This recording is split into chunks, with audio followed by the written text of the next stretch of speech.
কয়েকজন মিলে জোর করে নিচে নামিয়ে নিয়ে যায় আর কি। পুলিশের লোক সিভিল ড্রেসের ছিল তারা। আমার চোখ 3-4 স্তরের কাপড় দিয়ে চোখ বেঁধে ফেলা হয়, মাথায় হ্যান্ডকাপ করে। প্রথমে জিজ্ঞাসাবাদ শুরু করলো আন্দোলন সম্পর্কিত, আন্দোলন কিভাবে হচ্ছে, কেন করছি, বা এত প্রাণহানির পরেও আমরা কর্মসূচি কেন অব্যাহত রাখছি, তাদের উদ্দেশ্য কি। তো আমি যেসব উত্তর দিচ্ছিলাম তারা এটাতে সন্তুষ্ট হচ্ছিল না, এবং একটা পর্যায়ে হচ্ছে তারা আমাকে physically and mentally torture assault করা শুরু করে, এবং লোহার হয়তো কিছু একটা দিয়ে মারতেও শুরু করে দাঁড় করিয়ে। তারপরে একটা পর্যায়ে আমি সেন্সলেস হয়ে যাই এবং বলে যাও আমি জাস্ট টিআরসিলের শব্দগুলো শুনবার জন্য। আমি এখানে ইংরেজি ডিপার্টমেন্ট 12 স্টুডেন্ট। তো আমাদের এখানে যে ঝামেলাটা হয়েছে, এখানে অ্যাকচুয়ালি আমাদের কর্মসূচি ছিল অবস্থান কর্মসূচি। আমাদের উদ্দেশ্য ছিল আমরা মডার্নে গিয়ে অবস্থান করব, কিন্তু আমাদের যে এখানে ছাত্র সংগঠন আছে তারা আমাদের আগেতেই জানিয়ে দিয়েছিল যে অবস্থান, ছাত্রলীগ ছিল এখানে। তো ওরা আমাদের জানিয়ে দিছে যে এখানে হচ্ছে আপনাদের অবস্থান কর্মসূচি করা যাবে না, আপনারা হচ্ছে পদযাত্রা করেন। আমরা পুলিশের গায়ে হাত তুলছে, রাস্তায় আগুন লাগাচ্ছে, আমরা তাদের কাউকে ছাড় দিব না। একবার যখন আমরা রাস্তায় নেমেছি তখন আমাদের বড় ভাই বোনদের ন্যায় বিচার পাইয়েই ছাড়বো, এটা আমাদের প্রতিশ্রুতি। কিছু হবে না, জন্য রক্ত দিব, আমাদের কিছুই যায় আসে না, আমরা মেধা শহীদ হব। পুলিশের গায়ে হাত তুলছে, রাস্তায় আগুন লাগাচ্ছে, আমরা তাদের কাউকে ছাড় দিব না। আমরা পুলিশ, আমরা ধৈর্যের পরিচয় দিচ্ছি। তারা যদি মনে করে দুর্বলতা, তাহলে তারা বুকার স্বর্গে বাস করছে। যারা এই কাজটি করছেন তাদেরকে আমরা চিনি, তাদের নাম আমরা পেয়েছি। আমরা কখন কি আপনার গায়ে একটু কেটে ওঠে না?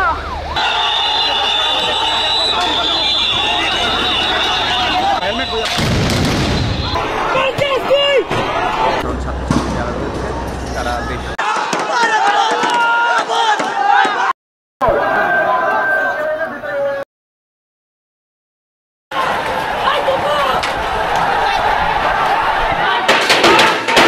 কোটা সংস্কার আন্দোলনকারীদের সঙ্গে ছাত্রলীগ ও পুলিশের দফায় দফায় সংঘর্ষে এখনো পর্যন্ত 6 জন নিহত ও প্রায় শতাধিক আহত হয়েছে।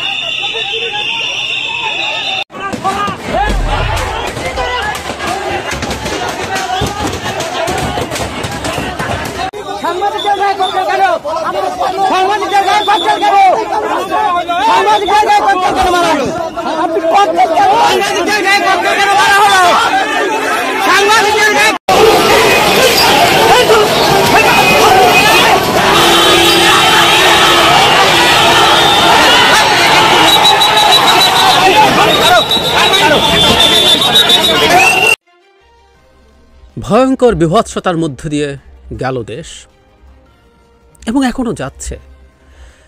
আপাত যে শান্ত অবস্থা দেখা যাচ্ছে, বিরাজমান মনে হচ্ছে, আমি মনে করি না এটা সত্যিকার শান্তির জায়গা, কবরের নিস্তব্ধতার মতো।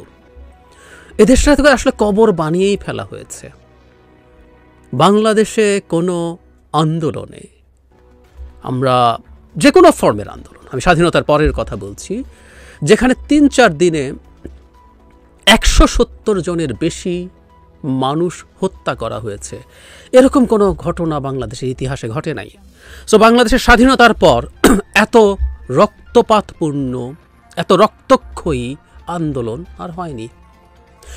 এই যে 170 সংখ্যাটা বললাম বা রক্তক্ষয়ী এত বললাম, এটা অফিসিয়ালি ফর্মালি আসা আমাদের সামনে যে তথ্য, আমরা কি এখনো সব তথ্য জানি? আমার সন্দেহ আছে। আমার সন্দেহ আছে সরকারের আচরণের কারণে, কারণ ইন্টারনেট বন্ধ করে রাখা হলো অনেকগুলো দিন। আমি জানি সরকার সাথে সাথে বলে উঠবে ইন্টারনেট তো আমরা বন্ধ করিনি, মহাখালীর ওখানে সেখানে ডেটা সেন্টার কেবল টেবল পুড়িয়ে দিয়েছে, কেটে দিয়েছে, ইত্যাদি ইত্যাদি বলা হবে, কিন্তু আমরা ধারণা করতে পারি আসলে ঘটনা কি ঘটেছে। সো ইন্টারনেট আসলো এবং ধীরে ধীরে আমরা বুঝতে পারবো কি ইন্টেন্সিটি এবং কি এক্সটেন্ট এর বল জনগণের ওপরে প্রয়োগ করা হয়েছে, যে এই বিভৎস পরিস্থিতি তৈরি হয়েছে।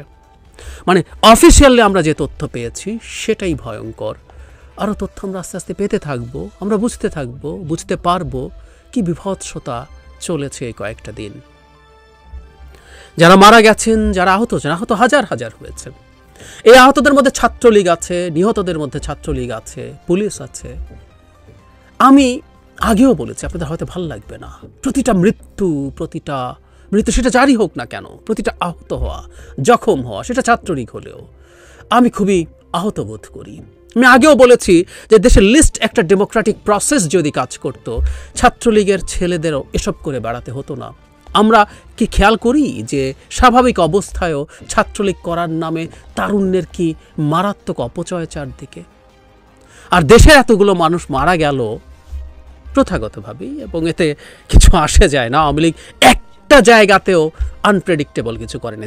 যা মানে এরকম কিছু ঘটলে আওয়ামী লীগ কী করবে, সরকার কী করবে, আমরা যদি অনুমান করে কিছু কথা বলে রাখতাম, প্রত্যেকে লিস্ট পলিটিক্যালি কনসিয়াস মানুষ, কোনো অ্যানালিস্ট হওয়ার দরকার নেই, প্রতিটা জিনিস অক্ষরে অক্ষরে তাই হয়েছে। জঙ্গিরা হামলা করেছে, বিএনপি জামাত হামলা করেছে, এসব কথা এসছে, রিপিটেডলি এসছে কোনো তদন্তের আগেই। মানে আপনি একটা বিচার বিভাগীয় তদন্ত নাকি করছেন, একজন বিচারককে হাইকোর্ট বিভাগের দিয়ে আপনি তদন্ত করছেন, কিন্তু আগে রাষ্ট্রের প্রতিটা পর্যায় থেকে বলা হচ্ছে বিএনপি জামাতরা করেছে। তো তাহলে আসলে তদন্তের দরকার কি? কিন্তু ওই একই ন্যারেটিভ। কিন্তু বিএনপি জামাতও যদি করে, তারাও যদি মারা যায়, এর জন্য সরকারের দিকে লিস্ট একটা শোক দেখানোর দরকার ছিল। দেখি নাই, বরং এসব হামলা আন্দোলনকে বিশ্রীভাবে ট্যাগ করার চেষ্টা করা হয়েছে। টোকাই ভাড়া করে এনে নাকি করা হচ্ছে। ওরা কি তাচ্ছিল্য নিয়ে টোকাই শব্দটা তারা বলছেন, অবাক হয়ে দেখলাম। মানে আপনি যখন একটা স্বৈরাচারে পরিণত হন, কোন শব্দ ব্যবহার করবেন, কোনটা করবেন না, ওটুকু সেন্স হওয়ার কাজ করে না। এটাই নিয়ম, এটাই হওয়ার কথা। অবাক হই না। আপনার ভাষা মতে যারা টোকাই, যদি সেরকম মানুষ থেকে থাকে, গুলির পর গুলি হচ্ছে, একদিন এককভাবে 40, একদিন 66, এরকম সংখ্যায় মারা যাচ্ছে। 40 জন যেদিন মারা গেল, তার পর দিনই, আবারও বলছি এগুলো অফিসিয়াল হিসাব, তারপর দিনই 66 জন মারা গেছে। মানে এই গুলির মুখেও আপনাদের ভাষায় তুচ্ছ তাচ্ছিল্য যাদেরকে করেন টোকাইরা বুক পেতে দিচ্ছে কেন? আমি ব্যক্তিগতভাবে মনে করি বাংলাদেশের এই আন্দোলনটা যা হয়ে গেল, সেই আন্দোলনটা তিউনিসিয়ার মোহাম্মদ বুয়াজিজিকে কেন্দ্র করে যে আন্দোলন হয়েছিল, একজন ফল ব্যবসায়ীর নিজের গায়ে আগুন দেয়া নিয়ে, তার সাথে তুলনীয়। কেন তুলনীয় আমি পরে আসছি। এই ঘটনার মধ্যে মানুষের যত রকমভাবে মানুষের জীবনে দুর্বিষহ অবস্থা তৈরি করা যায়, সবই তৈরি করা হলো কারফিউর আগে থেকেই। যখন আপনি ইন্টারনেট বন্ধ করে দিলেন, সরকার বলছে ডেটা সেন্টার পুড়েছে, তো এখন ধরুন ডেটা সেন্টার বা রামপুরা টিভি ভবন, সেতু ভবন, এরকম অনেকগুলো ভবনের মধ্যে প্রচণ্ড রকম আক্রমণ হয়েছে, দেখেছি আমরা। দায় দেওয়া হচ্ছে যারা করেছেন তাদের উপরে। আমি এই প্রসঙ্গে একজন খুবই পরিচিত মানুষ, ব্রিগেডিয়ার জেনারেল রিটায়ার্ড জনাব সাখাওয়াত হোসাইন, উনি নির্বাচন কমিশনার হিসেবে আমরা চিনি, উনি একজন গুরুত্বপূর্ণ নিরাপত্তা বিশ্লেষক। তিনি খুব গুরুত্বপূর্ণ একটা প্রশ্ন করেছেন, মিডিয়াতে কলামে লিখেছেন, উনি বলেছেন সেটা হলো এই প্রতিষ্ঠান, ধরুন বিটিভি ইজ এ কেপিআই মানে কি পয়েন্ট ইনস্টলেশন, মানে এটার রাষ্ট্রীয় অত্যন্ত জরুরি গুরুত্বপূর্ণ একটা প্রতিষ্ঠান, যেখানে নিরাপত্তা থাকবে সর্বোচ্চ পর্যায়ের। ভিডিওতে দেখানোর চেষ্টা করা হয়েছে কোনো রকম তেমন কোনো বাধা ছাড়াই এটা করেছে। বিটিভির আক্রমণ তো প্রথম দিনই হয়নি, যখন আগে সংকট হচ্ছিল এটার নিরাপত্তা ব্যবস্থা কেন রাখা হয়নি? একইভাবে ডেটা সেন্টার পড়ানো বলেন, সেতু ভবন, আরও কি কয়েকটা মন্ত্রণালয় পড়ানো হয়েছে, স্বাস্থ্য অধিদপ্তর, একটা স্টেশন। এই প্রশ্ন তাহলে আসে, আপনি পর্যাপ্ত নিরাপত্তা ব্যবস্থা না নিয়ে কি এটা হতে দিয়েছেন? বা কেউ তো পাল্টা প্রশ্ন করতেও পারে, নাকি এটা আপনি ঘটিয়েছেন? এই যে আগুনের অজুহাতে আপনি ইন্টারনেট বন্ধ করে রাখতে পারলেন, বলা হচ্ছে যে ইন্টারনেট বন্ধ করে রাখা সরকার ক্ষতিগ্রস্ত হয়েছে, এক মন্ত্রীকে বলতে শুনলাম। মানে এই বেনিফিটটা দেখলেই বোঝা যায় যে পরিমাণ ভ্যান্ডালিজম চালানো হয়েছে, বর্বরতা চালানো হয়েছে রাষ্ট্রের নাগরিকদের ওপরে, পুলিশ এবং পরে বিজেপি মিলে, সেটা মানুষের সামনে আসে নাই। মানে কমন যুক্তি, ইন্টারনেট বন্ধ থাকায় সবচেয়ে ক্ষতিগ্রস্ত হয়েছে যারা এই মুভমেন্টে আছে তারা তাদের যোগাযোগ ঠিকভাবে হতে পারছে না, তারা তাদের তথ্য আপলোড করতে পারছে না, জানান দিতে পারছে না, তারা ইন্টারনেট নষ্ট করবে, অন্তত যুক্তি তাই বলে না।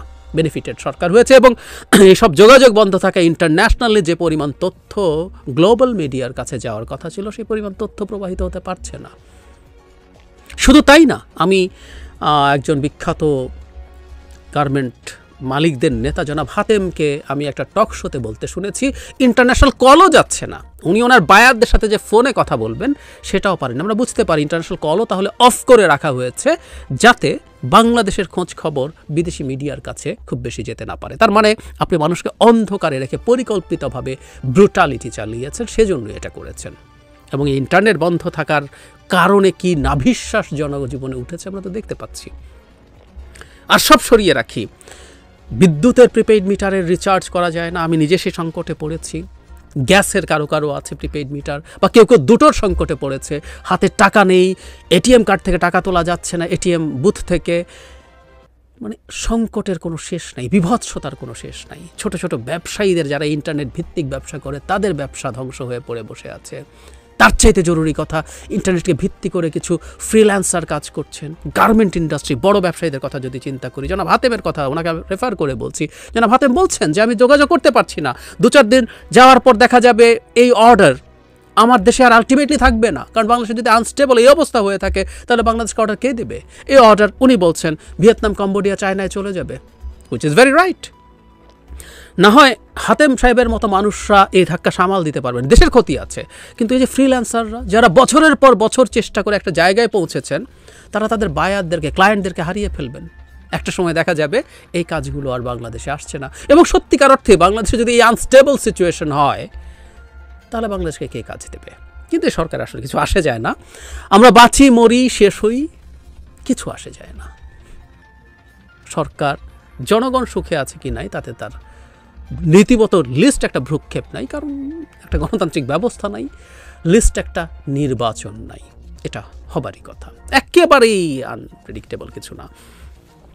কেউ কেউ বলছেন সরকার শেষ পর্যন্ত যেভাবে আপিল বিভাগের শুনানি এগিয়ে এনেছেন, এগিয়ে এনে তারা এই ব্যবস্থা করার চেষ্টা করেছেন, মানে স্টুডেন্টের যে দাবি সেটার সাথে কনফার্ম করে। আমরা ওই আলোচনা তর্কে ঢুকছি না, সরকার যেভাবে চায় এখন শেষ পর্যন্ত আপিল বিভাগ সেভাবে রায় দিয়েছে কিনা, যদিও এসব নিয়ে কথা আছে, আজকের এই জরুরি বিষয়ে কথার মধ্যে আর না বলি। কেউ কেউ বলেন এই শুনানিটা তো আগেই আনা যেত, স্টুডেন্টের সাথে আগেই আলোচনা করা যেত। না, আমি তা মনে করি না। আমি মনে করি সরকার যা যা পথে যাবার কথা ছিল সে এক্স্যাক্টলি তার প্রেডিক্টেবল পথে এগিয়েছে, একদম কোনো ভিন্ন পথে যায়নি। প্রত্যেকটা নিয়ে আমি আলাদা আলাদা ভিডিও করব। আমি চেয়েছিলাম এক সময় বাংলাদেশে এই ঘটা যদি সুস্থ থাকি এবং বেঁচে থাকি এবং যদি জেলের বাইরে থাকি, এই পরিস্থিতিতে কয়দিন এইভাবে থাকা যাবে আমি তাও জানি না। এই প্রশ্ন আছে, অনেকে তাদের কনসার্ন জানাচ্ছেন। তো চেয়েছিলাম যে এই কথাগুলো এক ধরনের ভিজুয়াল ডায়েরির মতো থাকবে। যাই হোক, অনেকগুলো দিন কথা বলা যায় নাই, চেষ্টা করব খুব দ্রুত এই ঘটনার উপরে আরও কয়েকটা ভিডিও খুব দ্রুত পরপর দিয়ে দেওয়ার জন্য। ওই যে বলছিলাম যে সরকার আসলে একেবারে তার প্রেডিক্টেবল পথে গেছে, একদম কোনো এছাড়া উপায় নেই, এবং সরকার এখনও যা করছে তাও উপায় নেই। এবং বর্তমানে যে জায়গায় দাঁড়িয়ে আছে সেটা সরকার একটা বিরাট পরাজয় দেখাচ্ছে আমাদের সামনে। আসবো শেষ অংশে। আগে একটা কথা বলছিলাম যে তিউনিসিয়ার আন্দোলনের সাথে এটাকে খুব সুন্দরভাবে মেলানো যাবে। ওখানে একটা ভিন্ন আন্দোলন, ভিন্ন মানুষের অসন্তোষের মধ্যে শেষ পর্যন্ত একটা চরম স্বৈরাচার, যে 25 বছর আমাদের স্বৈরাচারের চেয়ে বেশি দিন স্বৈরাচারী ক্ষমতা সে ধরে রেখেছিল, 25 বছর শান্তিতে থাকার পরও বিভিন্ন শ্রেণী পেশার মানুষের জমে থাকা পুঞ্জীভূত ক্ষোভ ফেটে পড়েছিল ওই জায়গায় গিয়ে। ঠিক একই রকম একটা ঘটনা এবার হলো।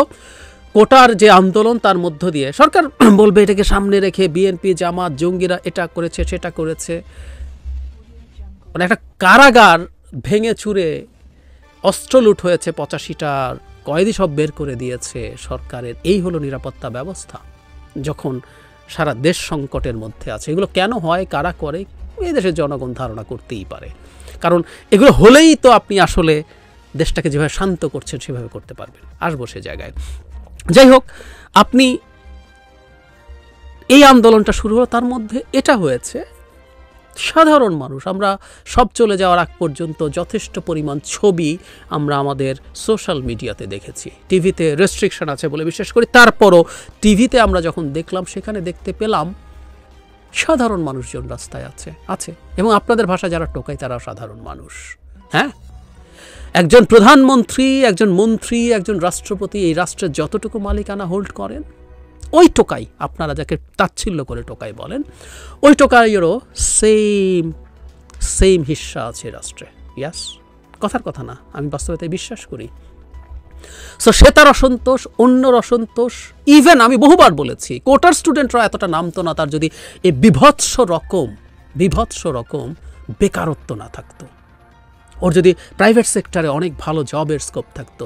তথাকথিত উন্নয়নের নামে কিচ্ছু হয় না এই দেশে, আসলে ইয়াংদের বেকারত্ব তার প্রমাণ। এবং সরকারি চাকরির জন্য এই যে উন্মাদ একটা প্রজন্ম তৈরি হয়েছে, এটা অত্যন্ত চমৎকারভাবে, অত্যন্ত বিশ্রীভাবে সরকারের উন্নয়নকে তাচ্ছিল্য করে।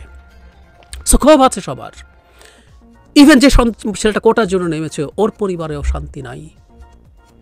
তার বাবা যদি যথেষ্ট ধনী না হয়, তার পরিবার যদি যথেষ্ট ধনী বা যথেষ্ট উচ্চ মধ্যবিত্ত নয়, মধ্যবিত্ত পরিবারও বর্তমান মূল্যস্ফীতিতে মানে জেরবার অবস্থা। এগুলো জেরবার অবস্থার মধ্যে সে দেখছে একজন বেনজির সারা দেশ কিনে ফেলছে, একজন আসাদুজ্জামান মিয়া দেশ কিনে ফেলছে, একজন আজিজ আহমেদ মিলিটারি চিফ দেশ কিনে ফেলছে, একজন মতিউর লাখ লাখ টাকায় গরু ছাগল কিনছে, তারা ছাগল কিনে 15 লাখ টাকায়। এগুলো আবার চোখের সামনে হচ্ছে যে আপনি শেষ হচ্ছেন, কিন্তু আপনার সামনে অসততা এই পর্যায়ে গেছে, দুর্নীতি এই পর্যায়ে গেছে, লুটপাট এই পর্যায়ে গেছে। আওয়ামী লীগের বড় টড়না পাড়ার নেতাদেরকে ওই শিশুরা, কিশোররা, তরুণরা ছোটবেলা থেকে দেখে আপনার একটা পাতি নেতা হলে এসইউবি চালান এই দেশে। সব ক্ষোভ তো আছে, সেগুলো তো বেরোয়। তিউনিসিয়া মডেলের সাথে এইটাই মিল আছে। এবং কেউ কেউ বলছে সরকারের এই ক্ষোভগুলো দেখা উচিত না, সরকার এই ক্ষোভ দেখবে না। সরকার কি করবে আমি আলাদা একটা ভিডিওতে কথা বলবো, এবং ওটাই সরকারকে করতে হবে। বলছিলাম শেষে আসবো, যেই কারণে এই ভাঙচুর এবং এই ভ্যান্ডালিজম আপনাকে অনেক দেখাতে হয়েছে। আপনি আসলে কারফিউ দিতে চেয়েছেন, আপনি মিলিটারি ডিপ্লয় করতে চেয়েছেন। মিলিটারি ডিপ্লয় করার ক্ষেত্রে যেটা হয়, সরকারের এক ধরনের পরাজয় তো বটেই, কিন্তু তারপর আপনি ইন্টারন্যাশনালি প্রচুর চাপের মুখে পড়বেন এবং কারফিউতে মানুষের নানান রকম সংকট হচ্ছে। তো সেটাকে জাস্টিফাই করতে পেরেছেন এই জিনিসগুলো দেখিয়ে, যে এই রকম রাষ্ট্রীয় সম্পদের ক্ষতি হয়েছে, রাষ্ট্রের বিরুদ্ধে এটা হয়েছে সেটা হয়েছে বলে আপনি এদেরকে ডিপ্লয় করেছেন, এবং অ্যাপারেন্টলি একটা শান্ত অবস্থা বিরাজ করছে। কিন্তু একটা কথা মনে রাখা জরুরি, মিলিটারি দিয়ে আপনি শান্ত অবস্থা বিরাজ করাতে পেরেছেন, এটা আদৌ শান্ত অবস্থা না, এটা শান্তি না, নো ওয়ে। বরং প্রবল পরাক্রমশালী একটা সরকার যে মোটামুটি শান্ত একটা অবস্থা তৈরি করার জন্য অফিসিয়াল হিসাবে 170 জন মানুষকে হত্যা করতে হয়েছে, কারফিউ দিতে হয়েছে, মিলিটারি ডিপ্লয় করতে হয়েছে। সিভিল যে প্রশাসন, যদিও সিভিল প্রশাসন আন্ডারে কাজ করছে, সিভিল বাহিনীগুলোকে দিয়ে পেরে ওঠে নাই। একেবারে নির্বিচার গুলি করার দৃশ্য আমরা দেখেছি পুলিশের দিক থেকে, পারা যায় নাই। সুতরাং আপনি যখন কারফিউ এবং মিলিটারি দিয়ে আপাতত একটা শান্ত অবস্থা তৈরি করেন, এটা সরকারের পরাজয়, বিরাট পরাজয় আমি মনে করি, আমি বিশ্বাস করি। আর আমরা আস্তে আস্তে আরও দেখতে থাকবো, দেখতে পাবো, আমাদের সামনে নিশ্চয়ই তথ্য আসবে। আমি এটাও মানি কিছু গুজবও আসবে, গুজব আসেও এই ধরনের প্রত্যেকটা ক্ষেত্রে। এটা তোকে তো আসলে একটা আন্দোলনের পর্যায়ে সরকার রাখিনি, যুদ্ধের পর্যায়ে নিয়ে গেছে। সো এইরকম পরিস্থিতিতে গুজব তৈরি সব দিক থেকে হয়, সরকারের দিক থেকে হয়, যারা আন্দোলন করছেন তাদের দিক থেকে হয়, কিন্তু এগুলোর বিরুদ্ধে আমাদের দাঁড়াতে হবে। আমরা বিপক্ষেরও গুজবগুলো যাচাই বাছাই করতে হবে। এবং আমি মনে করি এটা কোনোদিন ইন্টারনেট বন্ধ করে দিয়ে এই গুজব ঠেকানো যায় না, কোনোদিন যায় না। বরং সরকার সম্ভবত চেয়েছে যে পরিমাণ ব্রুটালিটি তারা মানুষের উপরে করেছে সেটা মানুষের সামনে না যায়, কিন্তু এটা আসবে তো, আজ হোক কাল হোক আসবেই। এবং একটা কোটার প্রজ্ঞাপন জারি করেই এটা রিকনসাইল করা যাবে আমি মনে করি না। এদিকে আপনি বলছেন আপনি শান্তিপূর্ণভাবে ছাত্রদের সাথে নেগোশিয়েট করছেন, অথচ আপনি একজন সমন্বয়ক জনাব নাহিদকে তুলে নিয়ে গিয়ে পিটিয়ে জখম করে রাস্তায় ফেলে রাখা হয়েছিল না? 4 জন সমন্বয়ককে পাওয়া যাচ্ছে না এখনো। চেষ্টা করা হচ্ছে কোটার যে আন্দোলনকারী সমন্বয়করা আছে তাদের মধ্যে বিভেদ তৈরি করার। আমি একটা জিনিস খুব মনে করি, এগুলো করে সরকার আসলে কিছু গেইন করবে না, কিন্তু তারপর সরকার এগুলো করবে, মানে এইরকম সরকার এগুলোই করার কথা। আবারও বলেছি, আগেও বলেছিলাম, আবারও বলছি, কেন সরকার ঠিক, মানে সরকার প্রতিটা স্টেপ আপনি প্রেডিক্ট করতে পারবেন এরকম সরকারগুলোর। সরকার একটা এন্ড গেমে নেমেছে এবং সেই এন্ড গেমটার ফাইনাল রেজাল্ট কী হবে, দেশ কোথায় যাবে, আমরা কোন পথে যাব, খুব সহসাই সেই জিনিসগুলো বোঝা যাবে। আমি নিজেও আমার টেক আপনাদের সামনে নিয়ে আসবো চিরেই।